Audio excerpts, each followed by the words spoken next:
सोचिए, सुबह का वक्त हो, लोग अपने घरों में हों, कोई काम पर जाने की तैयारी कर रहा हो, कोई बच्चे को स्कूल भेज रहा हो और अचानक पूरी जमीन हिलने लगे, इमारतें झूलने लगे, कांच टूटने लगे और कुछ ही पलों में कई इमारतें ताश के पत्तों की तरह भरभरा कर जमीन पर आ गिरे। कोलंबिया में सोमवार सुबह जो हुआ उसने पूरे देश को हिलाकर रख दिया। 7.4 तीव्रता के इस भूकंप ने पश्चिमी कोलंबिया के बड़े हिस्से को अपनी चपेट में ले लिया। शहरों में तबाही के मंजर हैं, सड़कें मलबे से फट गई हैं, अस्पताल और स्कूल तक प्रभावित हुई हैं और सबसे दर्दनाक बात, मलबे के नीचे अभी भी जिंदगी की तलाश जारी है। ताज़ा उपलब्ध रिपोर्ट के मुताबिक इस त्रासदी में कम से कम 254 लोगों की मौत हो चुकी है, जबकि हजारों लोग घायल और विस्थापित हुए हैं। कई लोग अब भी लापता बताए जा रहे हैं और राहत बचाव अभियान लगातार जारी है। लेकिन सवाल ये है कि आखिर इतना शक्तिशाली भूकंप आया कहां से? इसका सबसे ज्यादा असर किन शहरों पर पड़ा? कितनी इमारतें तबाह हुई और क्या मलबे के नीचे अभी भी लोगों के जिंदा होने की उम्मीद है? तो आइए पूरी कहानी को समझाते हैं और समझते हैं। ये विनाशकारी भूकंप 10 अगस्त 2026 सोमवार सुबह करीब 7:34 पर स्थानीय समय पर आया। भूकंप की तीव्रता 7.4 दर्ज की गई। इसका केंद्र पश्चिमी कोलंबिया चोको क्षेत्र से सैन जोस डेल पलमार तक आसपास बताया गया। भूकंप जमीन के काफी नीचे आया था।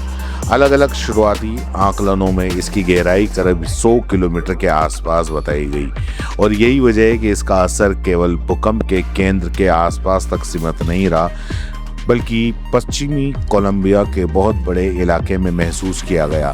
राजधानी बोगोटा तक लोगों ने झटके महसूस किए। कई इमारतों के अलार्म बजने लगे।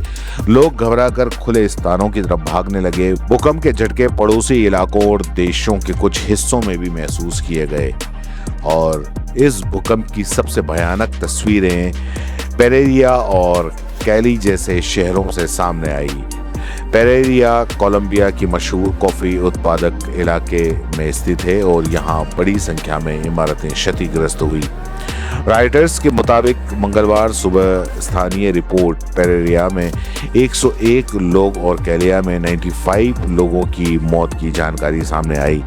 कैलिया कोलंबिया का तीसरा सबसे बड़ा शहर है। ये कई इमारतों के हिस्से ढह गए। कुछ इमारतें इतनी गंभीर दरारें उनमें आ गई कि लोग अपने घरों में वापस जाने से डर रहे हैं। कई परिवारों को रात में खुले स्थानों पर अस्थायी ठिकानों पर गुजारनी पड़ी।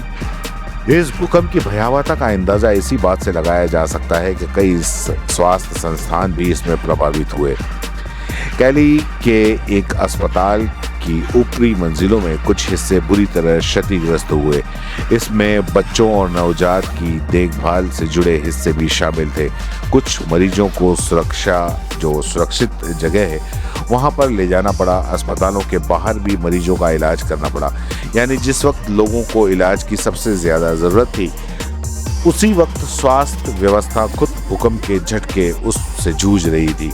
भूकंप से घरों और अपार्टमेंट के अलावा स्कूल, अस्पताल, सार्वजनिक इमारतें और दूसरे ढांचे भी क्षतिग्रस्त हो गए।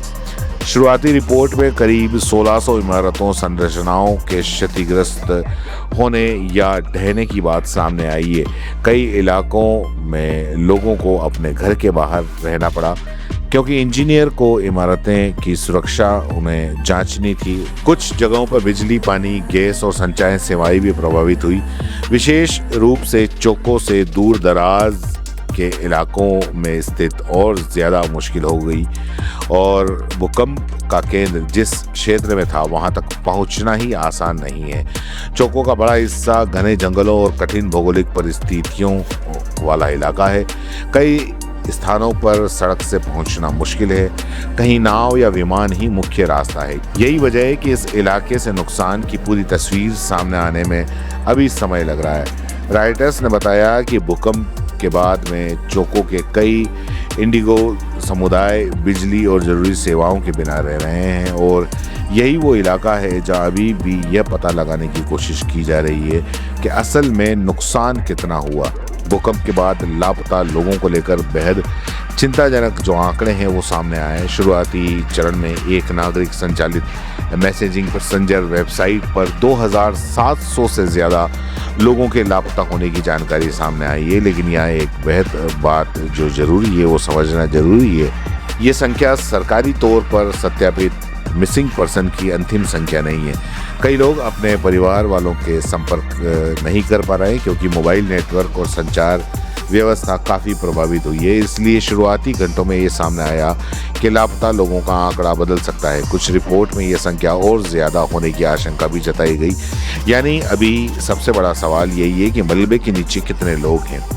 भूकंप के बाद राहत और बचाव दल का तुरंत अभियान भी शुरू हो गया, लेकिन यहाँ सबसे बड़ी चुनौती थी मलबे में फंसे लोगों तक पहुँचना। कई जगह भारी मशीनें पहुँचाई गई, क्रेन और एक्सवेटर का इस्तेमाल किया गया, लेकिन जहाँ मशीनें काम नहीं कर सकती थी वहाँ सैनिक, दमकल, पुलिसकर्मी, आम नागरिक अपने हाथों से मलबा हटाते हुए दिखाई दिए। मानव श्रृंखला बनाकर ईंट और कंक्रीट से जुड़े टुकड़ों को बाहर निकाल रहे थे और कई जगहों पर बचाव कर्मी अचानक काम रोक देते। क्यों? क्योंकि उन्हें मलबे में किसी इंसान के दबे होने की आवाज़ सुनने की उम्मीद रहती है। बचाव कर्मी कान लगाकर सुनते हैं और फिर उम्मीद की एक छोटी सी आवाज़ मिलती है तो पूरा रेस्क्यू ऑपरेशन उसी जगह केंद्रित हो जाता है। इस पूरी तबाही के बीच कुछ तस्वीरें ऐसी भी सामने आई जिन्होंने लोगों को उम्मीद बना दी। कैलिक में बचाव कर्मी ने मलबे से लोगों को जिंदा बाहर निकाला। कुछ मामलों में महिलाएं और बच्चे सुरक्षित निकाले गए। एक महिला को मलबे से जिंदा निकालने जाने पर वहां मौजूद लोगों ने राहत की सांस ली और तालियां बजाई। यानी हर गिरती इमारत के पीछे सिर्फ मौत की कहानी नहीं, कहीं कहीं जिंदगी भी मलबे में रास्ता बना रही है।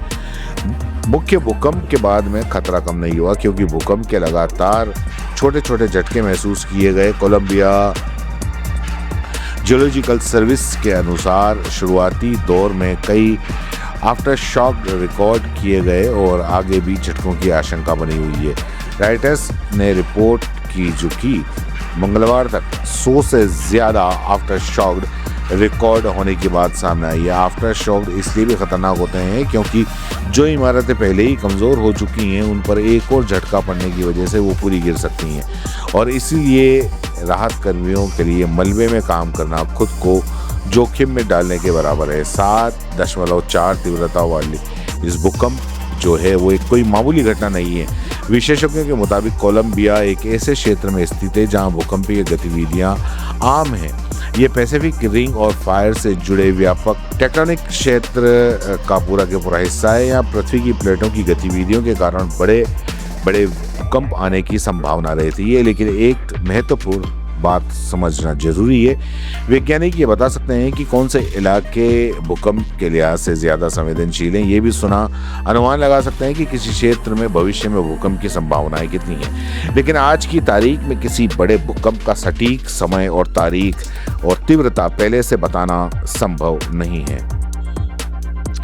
इस भूकंप की एक खास बात इसकी गहराई। विशेषज्ञों के मुताबिक गहरे भूकंप का कंपन बड़े इलाके में महसूस किया जा सकता है, लेकिन इस उसका सतह पर असर हर जगह उतना विनाशकारी हो ये जरूरी नहीं है। इस मामले में भी भूकंप का प्रभाव बहुत बड़े क्षेत्र में महसूस किया गया है, लेकिन नुकसान इस बात पर निर्भर रहा कि किस इलाके में इमारतें कितनी मजबूत थी, आबादी कितनी थी और वहाँ की तैयारी कैसी थी।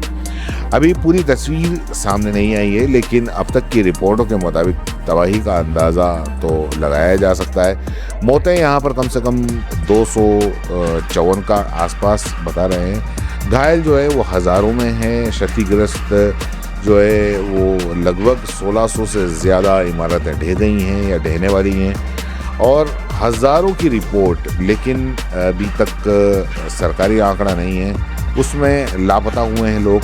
और सबसे प्रभावित जो क्षेत्र है वो पेरेरिया, कैली और चोको सहित पश्चिमी कोलंबिया हैं और राहत बचाव कार्य अभी भी जारी है। यानी ये आंकड़े अंतिम नहीं है। मलबा हटाने के बाद में तस्वीर साफ होगी।